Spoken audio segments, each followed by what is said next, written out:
Some more tips for your computer: don't click on links from unfamiliar senders. Don't download files from strangers. Use strong passwords. If your name is John Smith, J. Smith probably isn't the strongest of passwords.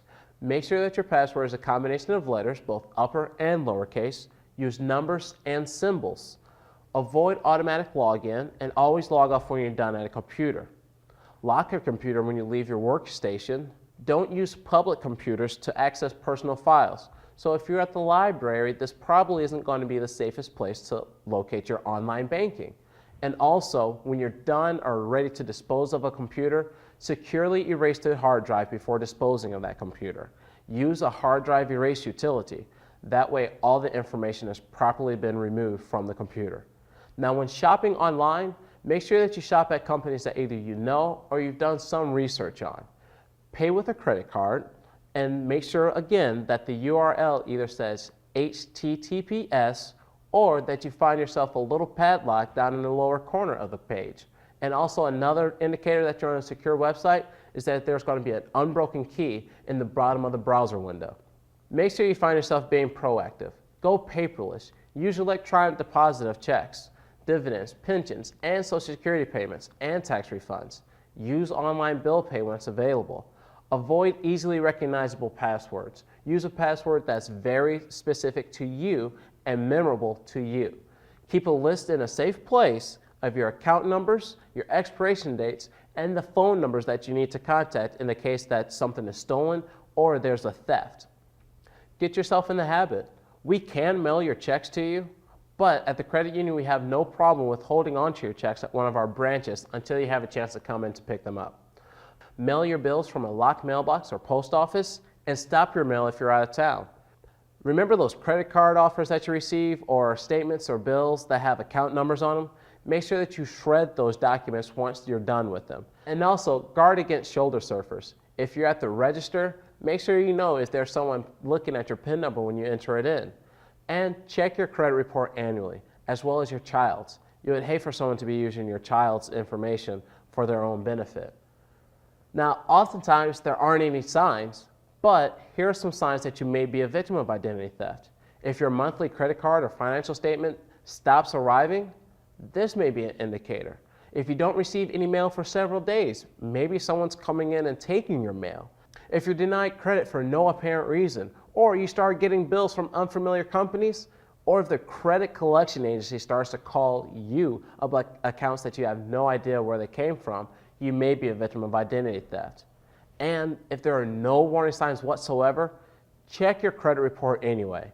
Get one free credit report per year from each bureau at annualcreditreport.com. Look for accounts that belong to you. If you find something on one of those reports that does not belong to you, make sure that you notify the credit bureaus and have them investigate for accuracy. Beware of emails and websites that are offering free credit reports. Don't just give your Social Security number just so you can get a free report, especially if there's annual credit report available for you. If you are a victim of identity theft, place a fraud alert on your credit reports. Contact the FTC's ID theft hotline at 877-ID-THEFT. That's 877-438-4338. Close any account that's been affected by the identity theft. Follow each conversation with the FTC with a certified letter, return receipt requests, and make copies. Keep those copies for yourself. File a police report. With that police report, you want to file it wherever the ID theft took place and get a copy of the police report and send it to your creditors. With all this information, I know you have some questions and some follow-ups to what I just got done saying, so why don't we go ahead and start with the questioning. Yes, ma'am. How does the credit union identify who I am on the phone? Well, one of the things to remember is that when you call the credit union, or if the credit union calls you, we have all of your information right there in front of us on the screen.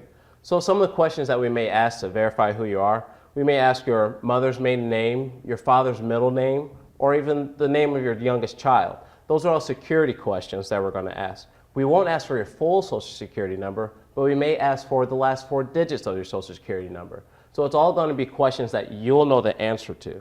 Also, we may even ask for your birthday. So we want to just verify who you are, though. Okay. Yes, ma'am. Yes, after sitting through this presentation, I'm a little bit worried about making purchases online. Can you give us some tips on how to do that safely? Well, one of the things that I would recommend is to avoid using your debit card when making purchases online. If you can get a credit card, here's why. If you use your debit card and you do happen to be a victim of identity theft, as the investigation is going on, there may have to be a freeze or a block on the account that's associated with the card.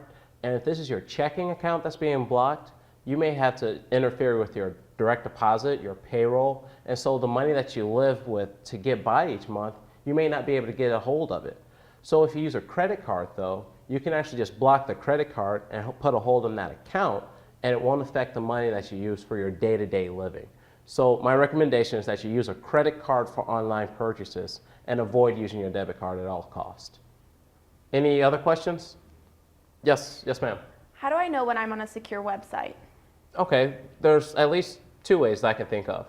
When you're going to a website, the URL where you type in the www, well, once you enter the website, before putting any information such as passwords or account information in, make sure that the URL has HTTPS. That S is an indicator that you're on a secured website. Another thing that you're going to want to look for is maybe there's going to be a lock down at the bottom, like a little padlock. If the padlock is there, that's also another indicator that the website is a secured website. Is there another question? Yes, sir. Earlier I heard you talk about dumpster diving. Right. Do people really do that? Believe it or not, people actually do. Think about some of the information that companies like hospitals deal with. They have prescription information, they have account information, they may have your birthday, your social security number. So they have to make sure that they dispose of this type of information in a very safe way. Some thieves may anticipate that they're going to just throw it into the dumpster. So they'll actually go through the trash of those types of companies, even credit unions. They would try to go through the trash of credit unions and such, trying to find this information about you. So what we do is that we make sure that we hire a bonded company that comes in and disposes of this safely. Also, with your personal information, if you're ever looking to get rid of this type of information at home, make sure that you don't leave it out in the trash overnight, because you never know who's going to go through your trash at home and they may find that type of information. So make sure that that next morning, before the trash gets picked up, that's when you're putting out that type of information. So dumpster diving, it definitely happens. So remember, everyone is vulnerable to identity theft, but the question is, who's got your number?